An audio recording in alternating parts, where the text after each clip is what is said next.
Making $100,000 a year sounds like you've made it. Your income is six figures. You can finally afford nicer things, maybe a better apartment, a newer car, more vacations, and fewer worries about every single purchase. But here's the uncomfortable truth. Making $100,000 doesn't automatically make you financially secure. In fact, for some people, reaching six figures is exactly when their biggest money mistakes begin. Because when your income goes up, your lifestyle often goes up with it.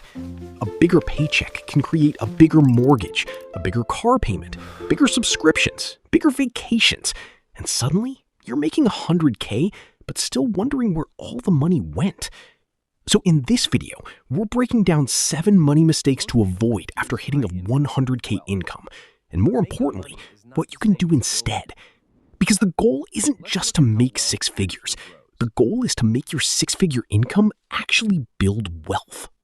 Mistake number 1, upgrading your lifestyle too fast.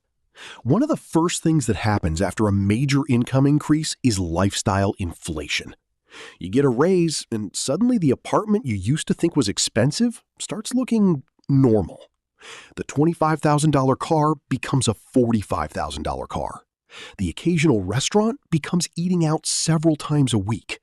And that $100 monthly subscription doesn't feel like much anymore. Individually, none of these expenses look dangerous. The problem is when they become permanent. Imagine someone goes from earning $70,000 to $100,000. Instead of investing most of that additional income, they increase their lifestyle by almost the same amount. They're earning more, but their financial position hasn't improved nearly as much as their income suggests. That's the trap. Your lifestyle should not automatically rise at the same speed as your income. Instead, when your income jumps, give yourself a small lifestyle upgrade, but send a significant portion of the increase towards savings, investing, debt reduction, or other financial goals. Because the difference between earning more and becoming wealthier is what you do with the money you don't spend. Mistake number 2. Forgetting that $100,000 isn't $100,000 in your pocket. Here's another mistake people make. They see a $100,000 salary and mentally treat the entire amount like spending money. But your salary is not necessarily the amount that reaches your bank account. Federal income taxes, state taxes where applicable, Social Security, Medicare, health insurance, retirement contributions, and other deductions can significantly reduce your take-home pay. And the higher your income gets, the more important it becomes to understand where your money is actually going. This doesn't mean you need to become a tax expert, but you should know your approximate take-home pay, your effective tax burden, and how your major benefits and deductions work. For example, if your employer offers a retirement plan with a matching contribution, ignoring that benefit could mean leaving part of your compensation on the table. And if you're self-employed or have multiple income sources, tax planning can become even more important. The key lesson is simple. Don't budget based on your salary. Budget based on what actually reaches your account. Your gross income tells you what you earn. Your cash flow tells you how you live. And your net worth tells you whether you're actually getting richer.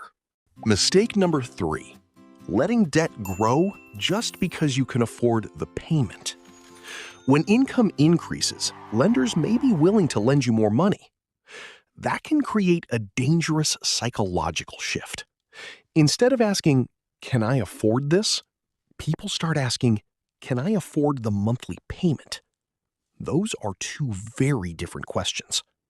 A $700 monthly car payment might technically fit your budget, but add insurance, fuel, maintenance, registration, and the opportunity cost of the money you're putting into a depreciating asset, and the real cost becomes much higher. The same thing can happen with housing. Just because a bank approves a larger mortgage doesn't mean taking the maximum loan is a smart financial decision. And then there's high-interest credit card debt. If you're carrying a balance at a high interest rate while simultaneously trying to build wealth, your money may be working against you.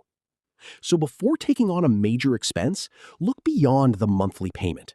Ask yourself, What is the total cost? And perhaps even more importantly, what could this money become if I invested it instead?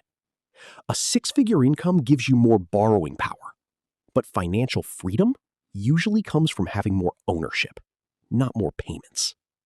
Mistake number 4, keeping too much money sitting in cash. Now let's talk about the opposite problem. Some people reach 100K and become extremely cautious. They save money, but almost all of it stays in a checking account or low-yield cash account indefinitely. Having cash is important. You need an emergency fund for unexpected expenses, job loss, medical bills, home repairs, and other surprises.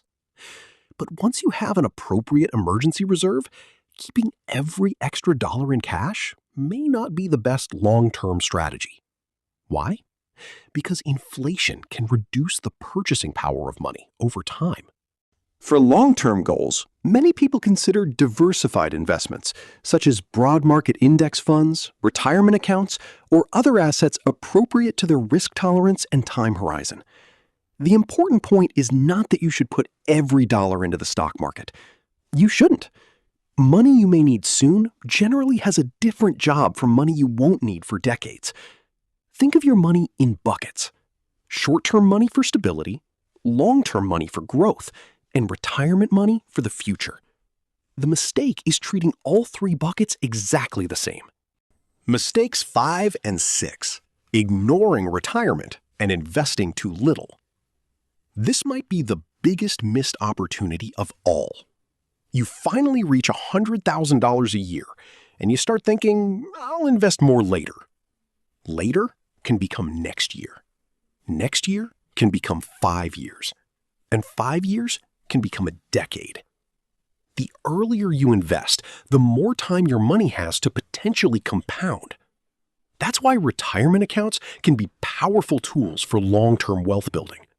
Depending on your situation, you might have access to an employer-sponsored plan, such as a 401k, potentially with an employer match. You may also have access to an IRA or other investment options. The exact strategy depends on your income, tax situation, employer benefits, goals, and eligibility. But the principle is universal. Don't wait until you feel rich to start building wealth. Build the habit while your income is growing. And there's another mistake here: investing without a plan. Some people jump from one hot stock to another. Others chase whatever investment is trending on social media. But building wealth usually isn't about finding the next stock that doubles overnight.